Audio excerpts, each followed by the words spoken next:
saya dapat info A1 dari rank satunya Presiden Prabowo. Itu beliau melakukan operasi intelijen Sandi Yuda. Sampai akhirnya beliau pegang. Sehingga akhirnya beliau rubah total. Ya kan? Gebrakannya luar biasa itu. Presiden Prabowo. Gebrakan pertama, beliau bubarkan tim kerja undang-undang Omnibus Law. Akhirnya buruh-buruh se-Indonesia sujud syukur. Gebrakan yang kedua dari Presiden Prabowo, hutang-hutang petani dan nelayan seluruh Indonesia dihapuskan. Kemudian gebrakan yang ketiga, yang cukup mengagetkan, 300 jenderal yang selama ini diternak oleh Mr. Mulyono langsung didel, dicopot non-job. Luar biasa. Bahkan dulu jenderal yang benar-benar harum namanya dan benar-benar terintegritas, yaitu Jenderal Kunto, itu kan pernah memberikan statement, saya akan habisi PKI sampai seakar-akarnya. 1 minggu setelah itu langsung didel oleh Mr. Mulyono. Nah sekarang Jenderal Kunto diangkat setinggi-tingginya loh oleh Presiden Prabowo. Beliau langsung diberi jawaban Pangkolgat Wilhan untuk menghadapi Cina di wilayah Natuna. Lebih tinggi Pak jabatannya. Dan mungkin diprediksi beliau calon Panglima TNI. Ya kan? Kemudian gebrakan yang selanjutnya, Bapak-bapak, Ibu-ibu yang dimuliakan Allah, luar biasa. Beliau langsung merespon peristiwa PIK gitu kan. PIK 2 langsung ditutup.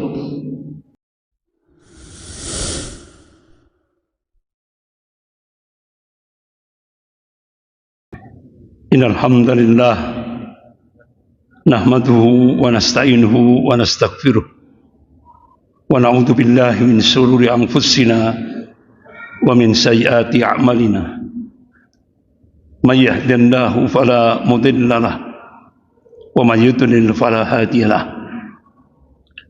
Asyhadu an la ilaha illallah wahdahu la syarika lahu wa asyhadu anna Muhammadan abduhu wa rasuluh.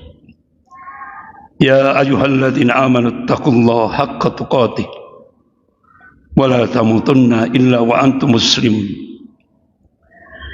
Ya ayyuhan nasu taqu rabbakum alladzi khalaqakum min nafsin wahidah wa khalaqa minha zawjaha wa batha minhuma rijalan katsiran wa nisaa'a wattaqullaha alladzi tas'aluna bihi wal arham innallaha kana 'alaikum raqiba. Ya ayyuhalladzina amanu taqullaha wa qulu qawlan sadida yuslih lakum a'malakum wa yaghfir lakum dhunubakum wa may yuti'illaha wa rasulahu faqad faza fawzan 'azima. Amma ba'd. Fa inna asdaqal hadis kitabullah wa khairul hadi hadi Muhammadin sallallahu alaihi wasallam wa syarrul umur muhdatsatuha wa kullu muhdatsatin bid'ah wa kullu bid'atin dhalalah wa kullu dhalalatin finnar. Ma'asyiral muslimin rahimakumullah. Kita melanjutkan tema kita yang sudah kita pernah bahas hari Rabu subuh 25 Desember tentang tema insyaallah Indonesia akan menjadi pemantik awal Safatul Islamiyah, dan puncaknya adalah seperti yang ditakdirkan oleh Allah dan Rasulnya. Mencoba saya setback lagi supaya nyambung. Jadi saya ulang kembali, beberapa dalil-dalil syar'i sudah saya sampaikan yang dikabarkan, yang ditetapkan oleh Allah dan Rasulnya, yang sudah kita bahas hari Rabu subuh 25 Desember itu. Bagaimana sunnatul tadawul, pergantian kepemimpinan dunia kabar langsung dari Allah dan Rasulnya, itu sunatullah.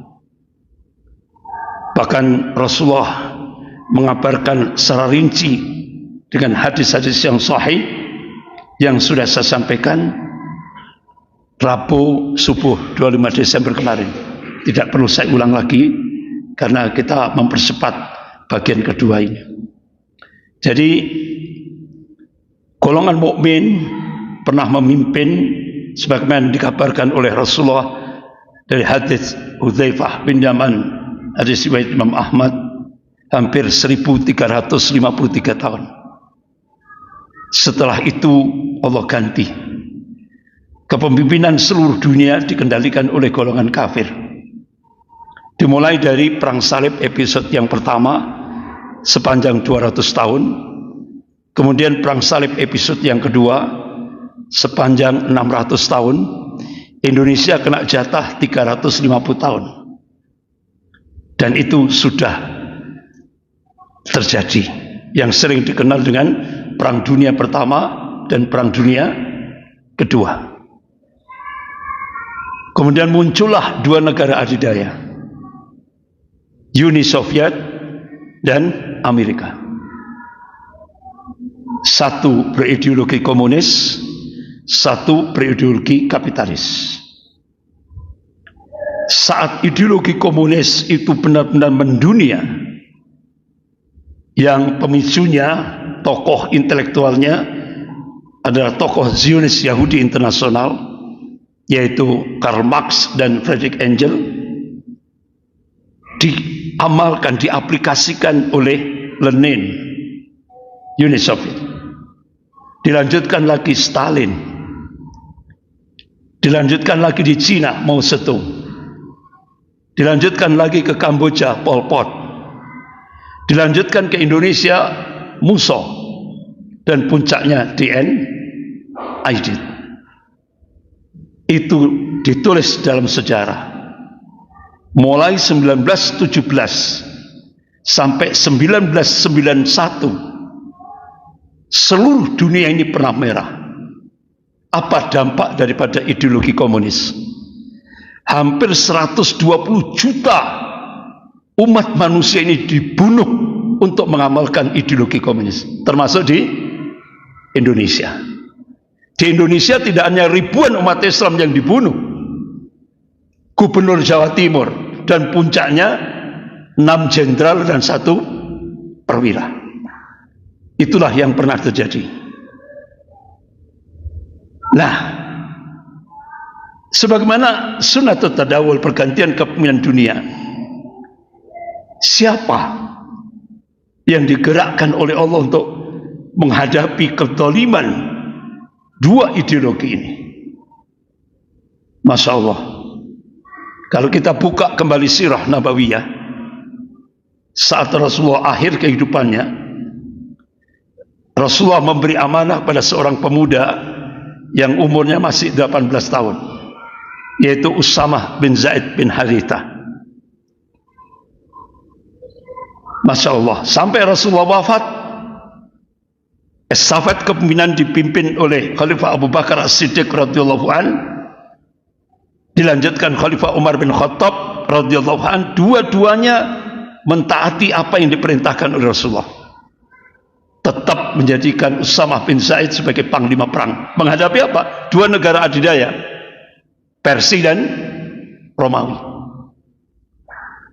Nah, untuk menghadapi dua negara adidaya ini, Uni Soviet dan Amerika, ternyata seorang sabab lagi, seorang pemuda dari Palestina, yaitu Syekh Dr. Abdul Azam, yang sudah saya sampaikan hari Rabu subuh itu, 25 Desember itu. Masya Allah, luar biasa. Sampai akhirnya 15 Februari 1989, Presiden Uni Soviet Gorbachev angkat tangan. Semua ditarik. Pasukan terakhir ditarik, yang tersisa ditarik. Sampai-sampai di media internasional ada sebuah karikatur. Itu pasukan elit Uni Soviet yang dikenal dengan pasukan beruang merah yang cukup ditakuti dunia. itu pulang jadi tengkorak semuanya. Itu karikaturnya seperti itu. Kemudian selesai itu, Mujahidin Taliban yang dibangun oleh Syekh Dr. Abdul Azam, pemuda Palestina ini, menghadapi negara superpower Amerika. Ditambah lagi 34 negara NATO.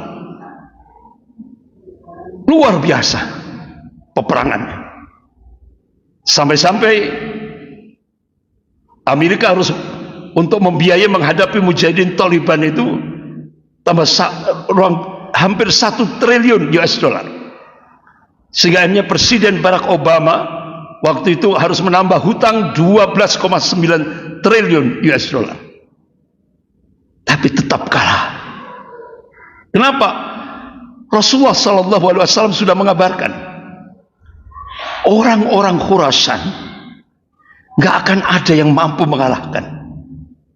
Karena orang-orang Khurasan itu, kata Rasulullah, ini orang-orang yang nanti dipersiapkan oleh Allah untuk mengawal Khalifatullah Al-Mahdi. Bahkan Al-Imam Ibnu Katsir rahimahullah menafsirkan Ashabur Rayatus Sud, pasukan pembawa panji-panji hitam itu adalah sahabat Al-Mahdi. Orangnya gagah-gagah. Sampai akhirnya bapak-bapak, ibu-ibu yang dimuliakan Allah, Amerika masih nekat. Menteri Luar Negeri Amerika Serikat Hillary Clinton langsung mengumumkan Amerika akan menggabungkan semua kekuatan untuk menghadapi Mujahidin Taliban, yaitu Amerika, 34 negara NATO, Rusia, dan Iran. Tapi apa yang terjadi? Ya Allah, justru kehancuran bagi Amerika. Kehancuran bagi Amerika. Bapak-bapak, ibu-ibu yang dimuliakan Allah,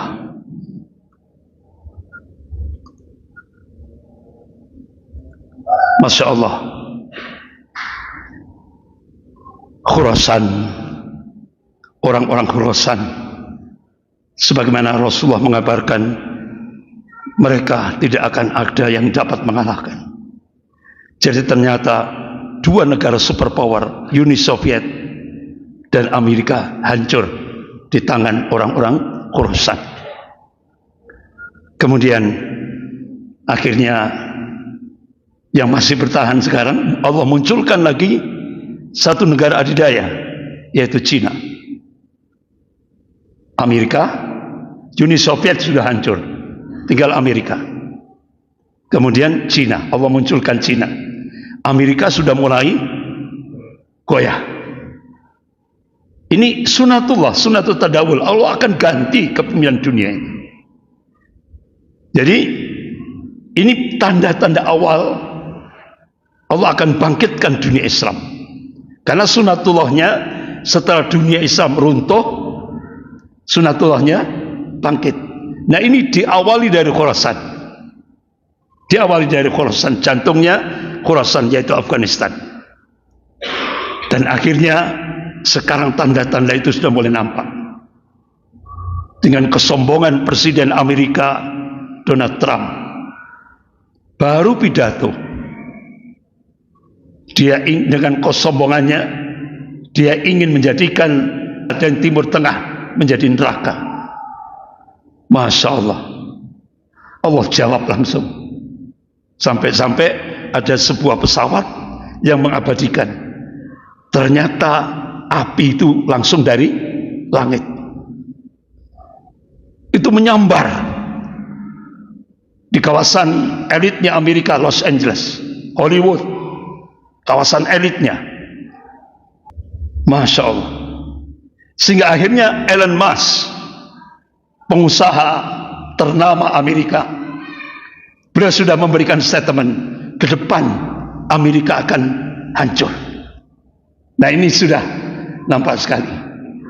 Nah dunia Islam insya Allah sudah mulai bangkit. Yang kita bersyukur, kenapa 8 utusan dari Mujahidin Taliban datang ke Indonesia. Diterima langsung oleh Wakil Presiden. Ini di slide depan. Itu 8 utusan Mujahidin Taliban diterima langsung oleh Wakil Presiden Republik Indonesia waktu itu, yaitu Bapak Yusuf Kala.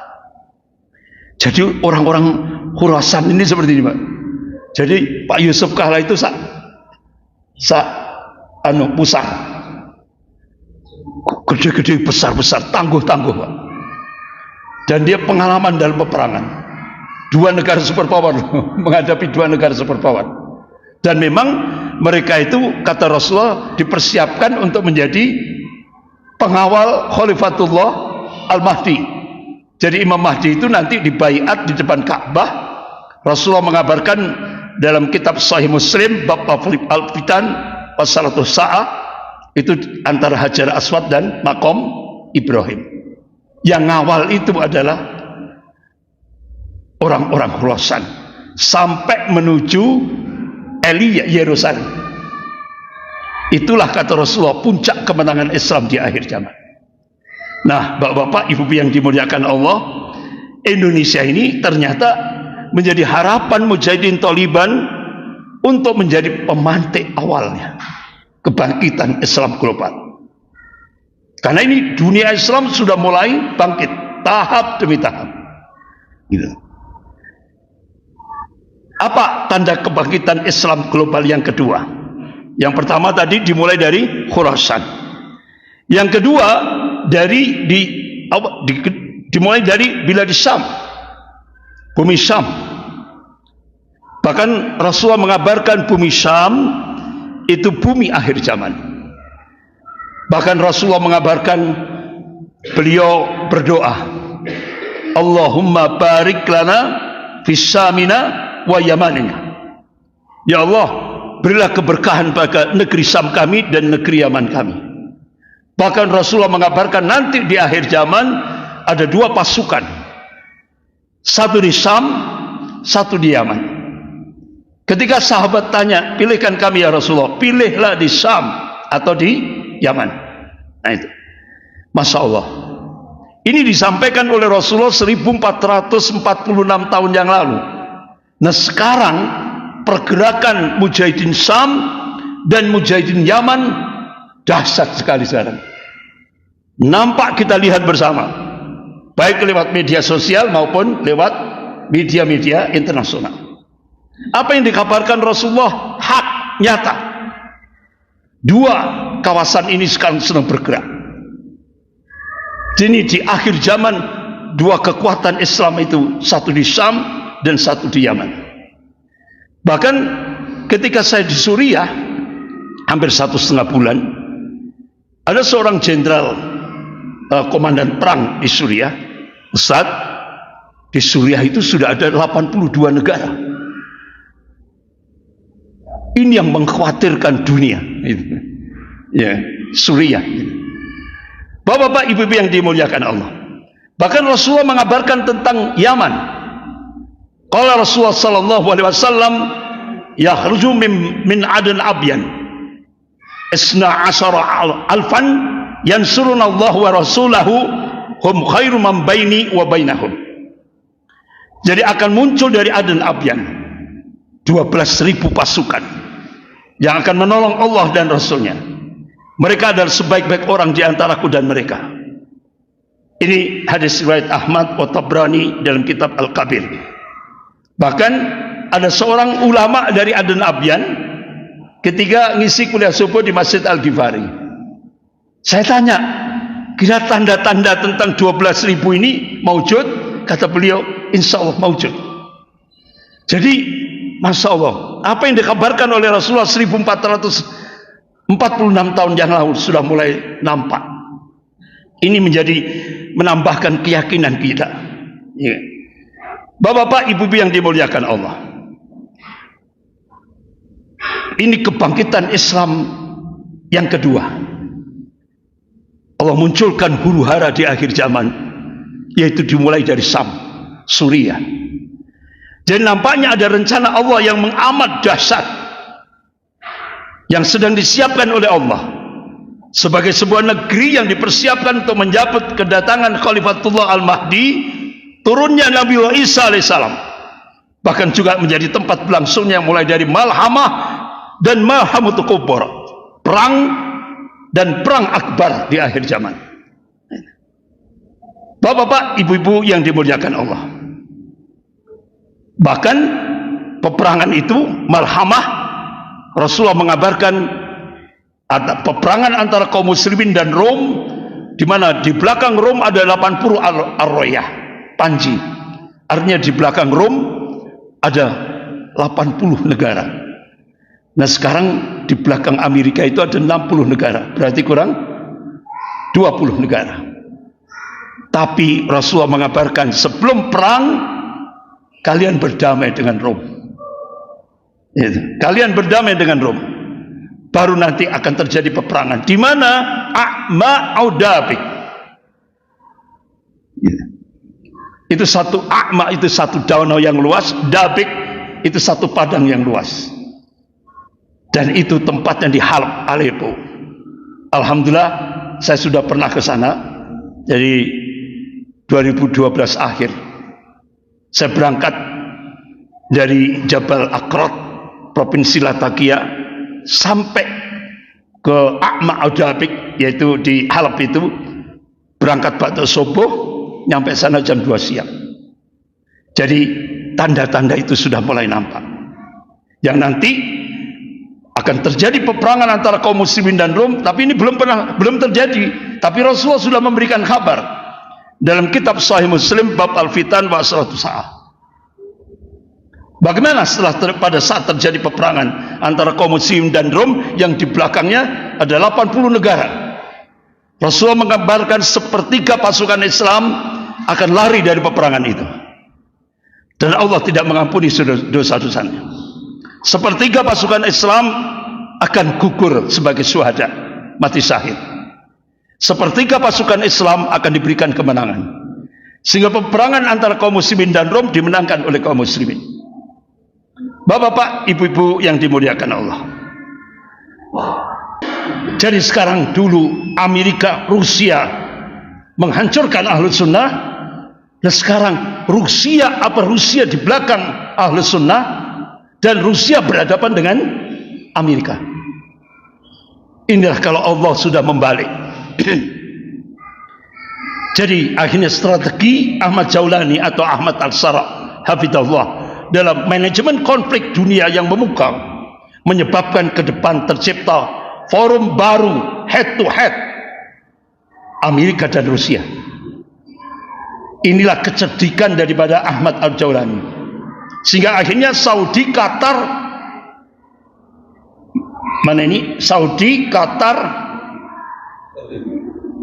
Turki langsung membackup Suriah.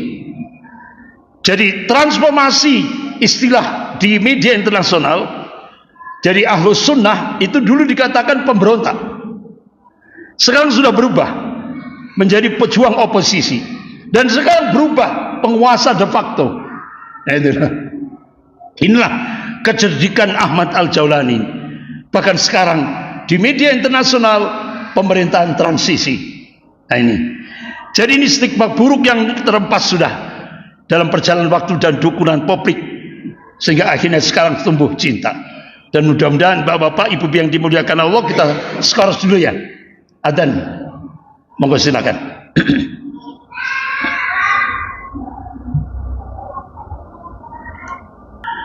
Bapak-bapak, ibu-ibu yang dimuliakan Allah, kita lanjutkan sedikit. Jadi sebagaimana sejarah, kalau sudah Suriah sudah dibebaskan, insya Allah sebentar lagi Palestina akan merdeka. Bahkan Allah dan Rasulnya sudah mengabarkan siapa yang akan membebaskan Palestina dan di bumi Islam lainnya, mereka itulah At-Ta'ifah Al-Mansurah, dan mereka akan dimunculkan oleh Allah di wilayah Syam. Ini kelompok yang dijanjikan oleh Allah dan Rasulnya pasti terjadi. Bahkan Rasulullah SAW mengabarkan secara jelas. Qala Rasulullah SAW, la tazallu ta'ifatun min ummati 'alal haqq dhahirina 'ala aduwwihim qahirina la yadurruhum man khalafahum illa ma asabahum minal a'wa hatta ya'tiyahum amrullah wa hum kadhalik. Qalu ya Rasulullah wa aina hum? Qala fi Baitul Maqdis wa akna fi Baitul Maqdis. Rawahu Ahmad. Jadi senantiasa ada di tengah-tengah umat Rasulullah ini. Allah akan eksiskan yang sering disebut dengan At-Ta'ifah Al-Mansurah. Allah akan eksiskan di atas Al-Haq. Dan mereka akan mengalahkan musuh-musuh mereka. Ini yang dikabarkan oleh Rasulullah. Dan mereka tidak akan pernah merasa terganggu oleh orang-orang yang menyelisih mereka, menghambat mereka, menentang mereka, kecuali sedikit mihnah, ujian. Sampai hatta ya'tiyahum amrullah wa hum kadhalik. Sampai datangnya keputusan Allah, mereka tetap dalam kondisi demikian. Artinya sampai datangnya yaumil kiamah, mereka tetap dalam kondisi demikian. Sahabat bertanya, qalu ya Rasulullah, wa aina hum? Di mana keberadaan mereka? Rasulullah mengabarkan, qala fi Baitul Maqdis wa akna fi Baitul Maqdis. Sampai-sampai bapak-bapak, ibu yang dimuliakan Allah, ada sebuah lembaga intelijen dunia diberi nama National Intelligence Council, menaungi 15 negara. Dia melakukan riset. Akhirnya direkturnya Robert Hensing mencoba memunculkan laporannya dengan judul Mapping the Global Future. Jadi hasilnya start 2020 akan terjadi New Islamic Philippines, yaitu kebangkitan kembali ke pemerintahan Islam atau kekhalifahan Islam baru, yakni sebuah pemerintahan Islam yang mampu memberi tantangan pada norma-norma dan nilai-nilai Barat. Ini dikutip harian USA Today edisi 13 Februari 2005. Bahkan harian Kompas di Indonesia juga meliput 16 Februari 2005. Ternyata apa yang diprediksi oleh National Intelligence Council terjadi. Ini tanda-tanda kebangkitan Islam global 2. Dari mana? Bapak-bapak, ibu-ibu yang dimuliakan Allah, ternyata dari Turki. Tepat bulan Juli 2020, Presiden Tayyip Erdogan meluncing Hagia Sophia dirubah jadi masjid dan diluncing sholat Jum'ah pertama kali. Dan ini menggegerkan dunia. Jadi apa yang diriset oleh 15 negara tadi ternyata terjadi. Mulai dari Turki. Benar-benar Turki itu 50 tahun berhasil merubah sekuler menjadi Islam. 50 tahun. Makanya Profesor Didin Habiduddin itu sampai terbang ke Istanbul, Turki, tanya kepada Presiden Tayyip Erdogan, rahasianya gimana? Rahasianya apa? Cuma 3 Presiden Turki Tayyip Erdogan itu, yaitu gerakan sholat subuh berjamaah. Itu digerakkan seluruh negara. Gerakan sholat subuh berjamaah. Yang kedua, gerakan zakat infak sedekah. Yang ketiga, gerakan silaturahim antara umara ke ulama. Ini. Jadi cuma 3 itu kuncinya. Turki bisa berubah dari negara sekuler ekstrem menjadi negara Islami. Kebalikan Indonesia. Indonesia selama 10 tahun kemarin oleh Mr. Mulyono dari Islam menjadi sekuler. Jadi kebalikan Turki di Indonesia ini. Tapi alhamdulillah Allah gagalkan, Pak. Sehingga sekulernya belum kafah. Kalau Bapak Ibu lihat sendiri kan, bagaimana rezim Mulyono itu agama jadi musuh negara. Itu sudah. Sampai Menteri Pendidikan Pak Nadiem Makarim itu sampai ketika melonceng roadmap pendidikan nasional 2020-2035 sudah tidak ada lagi agama. Bahkan sampai Ketua Dewan Pembinaan Ideologi Pancasila minta kepada umat Islam se-Indonesia, ya kan, itu untuk meninggalkan Al-Quran dan hadis. Sampai seperti itu loh Pak. Sehingga 10 tahun ini kehancuran dalam kehidupan berbangsa dan bernegara ini hancur. Kenapa? Karena itulah syarat yang diminta oleh Amerika. Ingin menjadikan 10 tahun ingin menjadikan Indonesia menjadi sebuah negara sekuler. Kalau berhasil jadi sekuler kafah, itu teori politiknya kebangkitan komunis akan terjadi di Indonesia. Tapi wa makar wa makarallah wallahu khairul makirin. Mereka membuat makar, tapi Allah membalas makar mereka, dan Allah sebaik-baik pembuat makar. Akhirnya nggak jadi 3 periode, nggak jadi 3 periode. Bahkan sampai saya dapat info A1 dari rank 1-nya Presiden Prabowo, itu beliau melakukan operasi intelijen Sandi Yuda, sampai akhirnya beliau pegang, sehingga akhirnya beliau rubah total, ya kan? Gebrakannya luar biasa itu Presiden Prabowo. Gebrakan pertama, beliau bubarkan tim kerja undang-undang Omnibus Law. Akhirnya buruh-buruh se-Indonesia sujud syukur. Gebrakan yang kedua dari Presiden Prabowo, hutang-hutang petani dan nelayan seluruh Indonesia dihapuskan. Kemudian gebrakan yang ketiga yang cukup mengagetkan, 300 jenderal yang selama ini diternak oleh Mr. Mulyono langsung didel, dicopot non-job. Luar biasa. Bahkan dulu jenderal yang benar-benar harum namanya dan benar-benar terintegritas, yaitu Jenderal Kunto, itu kan pernah memberikan statement, saya akan habisi PKI sampai seakar-akarnya. 1 minggu setelah itu langsung didel oleh Mr. Mulyono. Nah sekarang Jenderal Kunto diangkat setinggi-tingginya loh oleh Presiden Prabowo. Beliau langsung diberi jawaban, Pangkolgap Wilhan untuk menghadapi Cina di wilayah Natuna. Lebih tinggi Pak jabatannya. Dan mungkin diprediksi beliau calon Panglima TNI, ya kan? Kemudian gebrakan yang selanjutnya, Bapak-bapak, Ibu-ibu yang dimuliakan Allah, luar biasa. Beliau langsung merespon peristiwa PIK, gitu kan?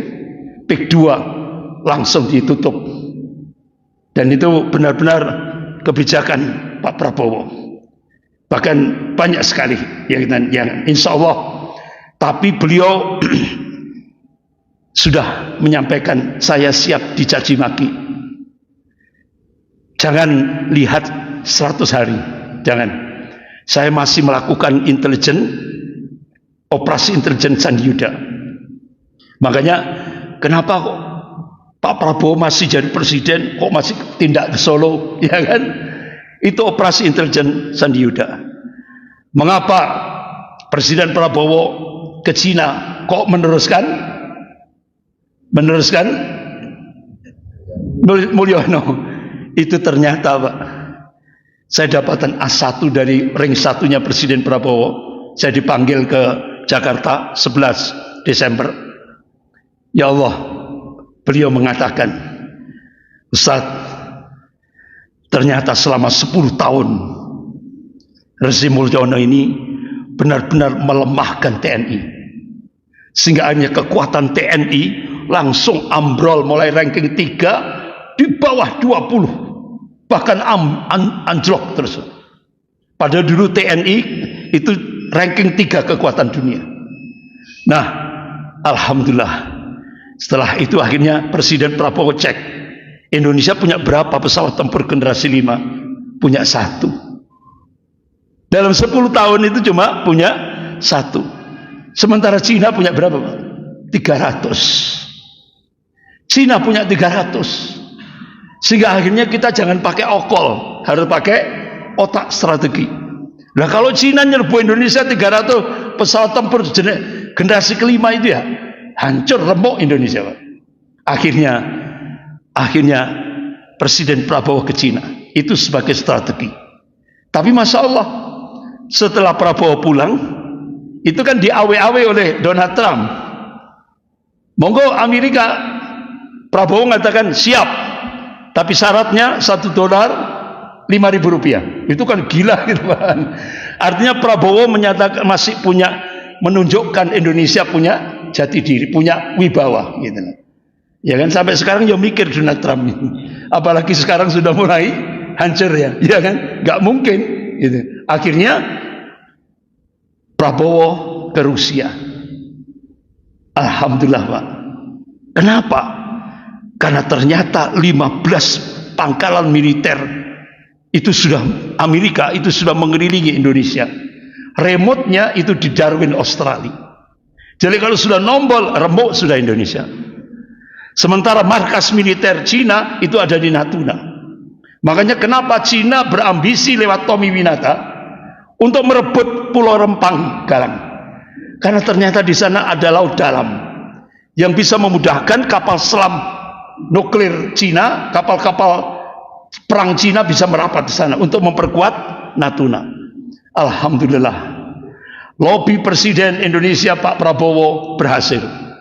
Akhirnya Rusia, Vladimir Putin menggerakkan kapal nuklir tercanggih bergerak menuju Indonesia untuk mengimbangi Amerika dan Cina.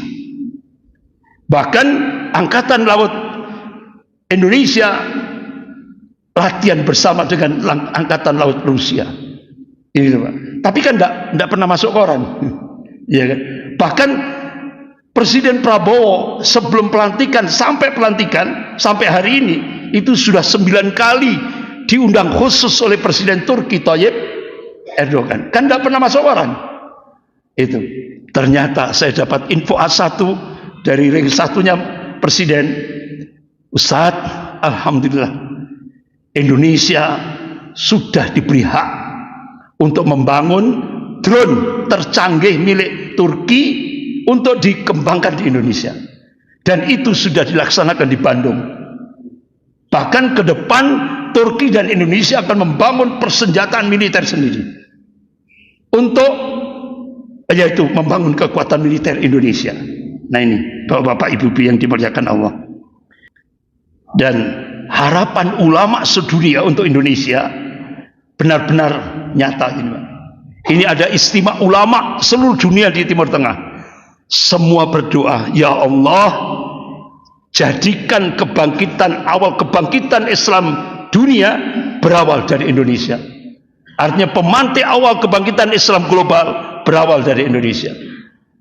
Bahkan Syekh Dr. Abu Bakar Al-Wawidah, Wakil Ketua Rabita Ulama Palestina, juga menyatakan insya Allah berdasarkan nas-nas syar'i Allah akan munculkan pemantik awal kebangkitan Islam global dari arah timur, yaitu Indonesia. Ini Pak. Makanya benar-benar. Nah ini ternyata diawali dari 212, yaitu 2 Desember 2016. Dan ini tidak ada, Turki saja tidak mampu. Seluruh dunia cuma ada di Indonesia. Bayangkan ini hampir 13 juta itu. Kumpul 2 Desember 212 itu 2 Desember itu mulai dari Monas, Bundaran HI, Bapak lihat sendiri itu, sampai terus itu kan. Ya Allah, se-Indonesia Allah bangkitkan. Inilah yang terjadi. Jadi insya Allah mudah-mudahan sebagai penutup, insya Allah harapan ulama benar-benar apa yang diharapkan ulama, mudah-mudahan Indonesia menjadi pemantik awal kebangkitan Islam global dikabulkan oleh Allah Subhanahu wa taala. Amin ya rabbal alamin. Materi kita yang bagian kedua sudah tamat, sudah selesai. Jadi kita ke depan materi-materi yang lain. Sekian, Mohon maaf agak panjang, lebih kurangnya saya mohon maaf. Kita akhiri dengan bacaan hamdalah dan doa kafarat majlis. Alhamdulillahirabbil alamin.